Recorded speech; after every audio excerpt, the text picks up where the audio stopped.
Here's what I can tell you about Miles Bridges. We're no longer in the exploratory phase. This thing is getting serious.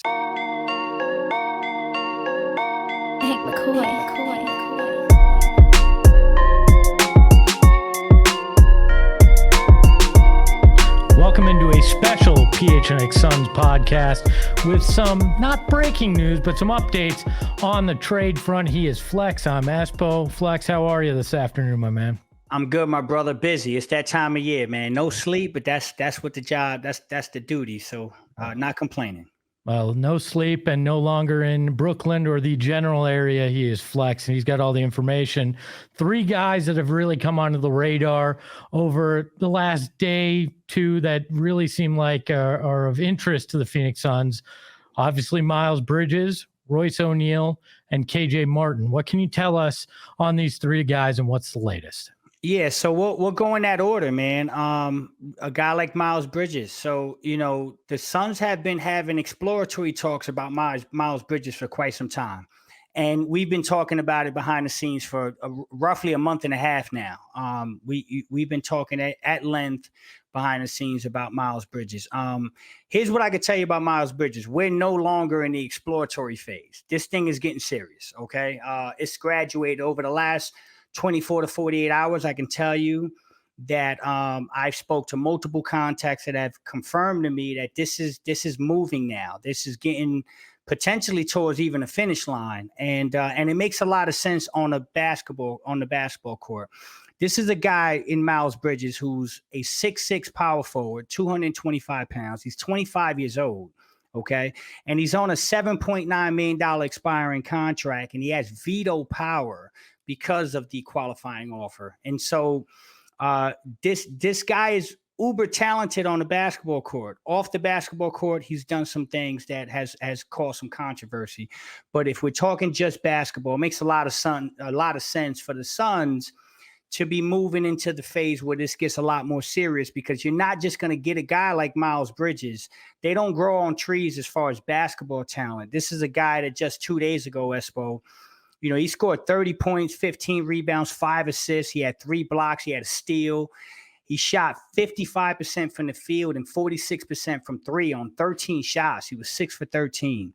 So this is a guy that they believe can slide right into the starting power forward spot potentially if they were to acquire him. And, the numbers don't lie, Espo. On a basketball court, he's averaging 21.1 points a game, 7.5 rebounds, 3.1 assists. This is a very talented basketball player. And in the position the Suns are in, Espo, I have to stress, after Thursday, the rules changed significantly on how to upgrade this basketball team. And with a guy like Miles, they had to have these conversations. And I can tell you it's getting very, very, very serious on the Miles Bridges front. I'd imagine and this is pure speculation on my part, but the Michigan State ties have probably played a part in the comfortability of potentially making a move like this. So I'd imagine that's weighed as part of this. Of course it is. Of course it is. You're talking about Matt Ishbia, who's a Michigan State alum, has a lot of connections, has a very close relationship with a guy like, Coach Izzo, who coached Miles Bridges. And so there's some intimate relationships that is foolish to ignore in this situation. And so you had those connections. And I will say this, and I want to stress this, for all the stuff around Miles Bridges, I will make this clear, and I want to be very emphatic when I say this. Someone is going to trade for Miles Bridges. And if it's not the Phoenix Suns, it may very well be a team in the Western Conference that the Phoenix Suns could match up with. Okay. And so someone is going to get this talent, this guy's basketball talent, and they're going to bring him in with the idea of, embracing the situation, embracing the troubles, and trying to find out how they can help rehabilitate this kid and help him out. And so if you don't make the deal, someone else will. I was told by someone close to the situation that said, you got to play the Clippers, the Lakers, and the Nuggets potentially in the playoffs. You're going to have to run into guys. And a guy like Miles Bridges, who, again, is a power forward, who's 6'6", 225, he helps you out with matchups versus the Kawhi Leonards of the world, the LeBron James of the world, the Aaron Gordons of the world. So on a pure basketball level, there's not too many deals available with the Suns' flexibility and the assets they have that are a better upgrade and fit than a guy like Miles Bridges. Obviously, a moral portion of this to discuss, but it seems like the front office has gone through that. Ownership has gone through that as well, and have found a way to make peace with it on their front. Obviously, significantly more discussions to have on that when it comes to it, and we will have those if a deal is consummated in other channels, but we're just talking the rumors here. So let's take a look at Royce O'Neal as well of the Nets. What are you hearing on that front? Yeah, they have interest in Royce O'Neal. I will say that the interest is higher on the Miles Bridges front, and again, for all the reasons we talked about at a basketball level.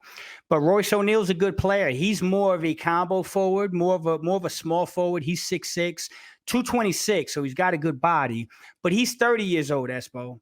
And you got to take all this into consideration when you're dealing with the ramifications that the Suns are dealing with being in the second apron. So this is a guy who's on an expiring contract.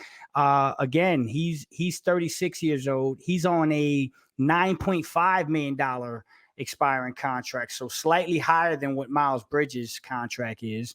And he's a good basketball player. He averages 7 points, 4 rebounds, and 2 assists. Once again, compared to the numbers that we just talked about with Miles Bridges, it's night and day. And so I think Royce is a guy that they like. He's a guy they're interested in. And he is what I would call at this point in what I'm hearing, a backup plan to potentially a Miles Bridges deal. So Royce is a good player, but again, 30 years old on an expiring contract. I kind of wonder if that's enough of a needle mover with the restraints that the Suns have. So what you're looking at basically here is if some unforeseen pitfall on the Miles front happens, that you'd be looking at a Royce O'Neal, correct? Yeah, correct. If something were to go wrong and the Suns were to decide, hey, we're just not going to make the Miles Bridges deal based on compensation or whatever can happen in this business, because it changes by the minute. Royce O'Neal is a guy that they've got their fingers on, and they've been having intense negotiations with the Nets about. Well, KJ Martin, obviously the least interesting of the three. Is this, again, if you're looking for value, if the other two don't come about, that this is kind of the third and final option if they have to go down that path? Yeah, I mean, I'm comfortable saying that, Espo. He would be the third option in the situation I'm hearing. And again, he's got potential. KJ Martin is, again, a 6'6". So all three of these guys are 6'6". You can connect the dots however you want, but the Suns are looking for a small forward combo, power forward, 6'6", wing defender who brings some athleticism and defense. All these guys kind of do that in their own way. But again, 6'6" power forward. He's a little lighter. He's 215, but he's the younger of the three. He's 23 years old, and he's shown flashes of some potential. But, again, when we talk about the season numbers and we talk about what the Suns did this offseason with these minimum contracts, with some of these guys maybe not working out the way they were hoping, I think KJ Martin falls right into that group. It's kind of a roll of a dice. This kid's averaging 2 points, 1 rebound. That's it.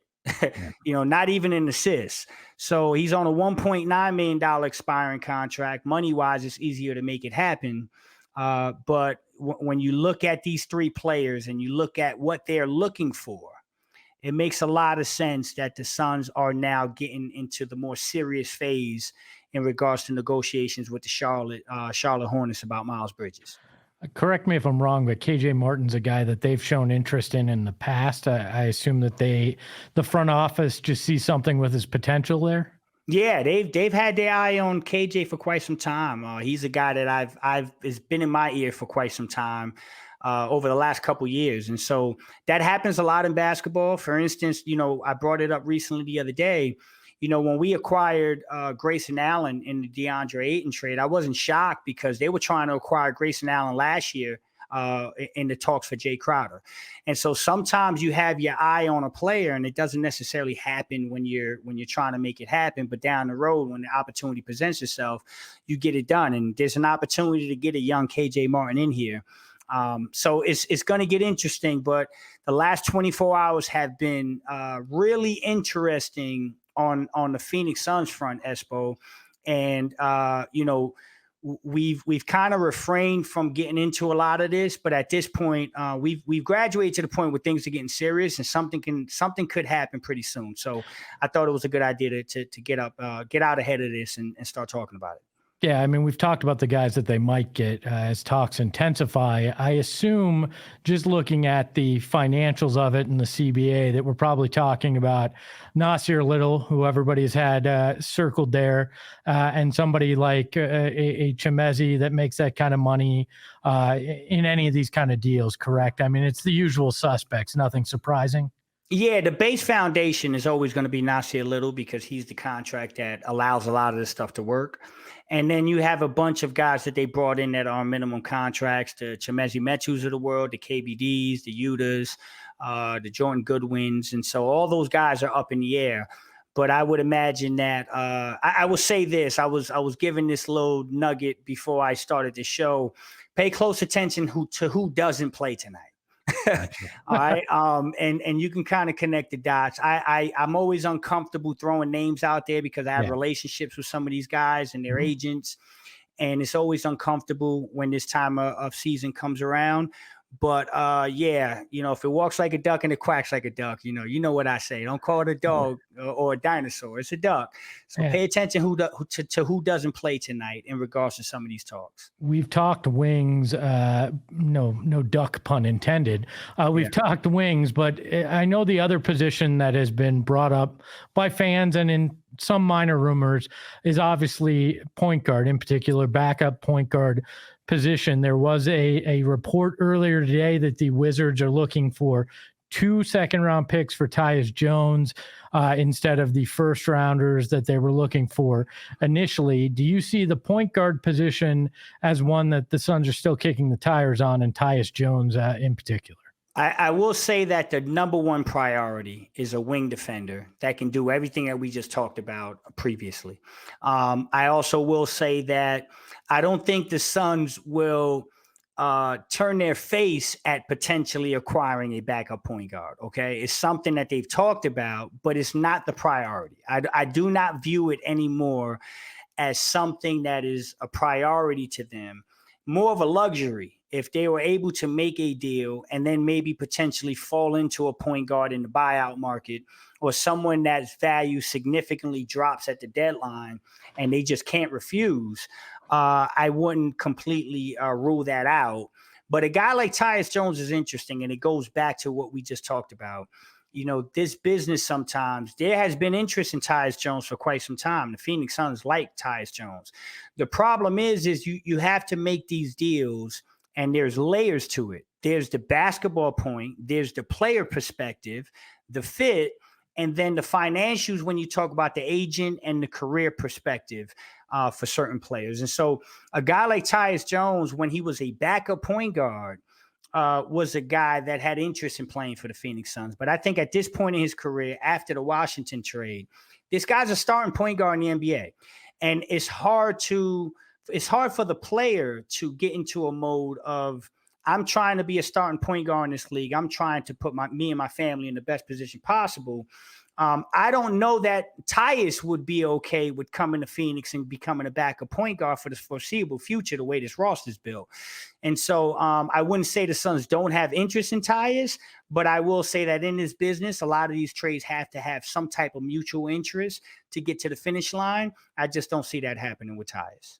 You bring up the buyout market. If you were James Jones, Josh Bartelstein, Isaiah Thomas, whoever is making the call, who would you be looking at in the buyout market? I tell you what, and this is just my opinion, okay? And I'm gonna combine the buyout market with the trade market.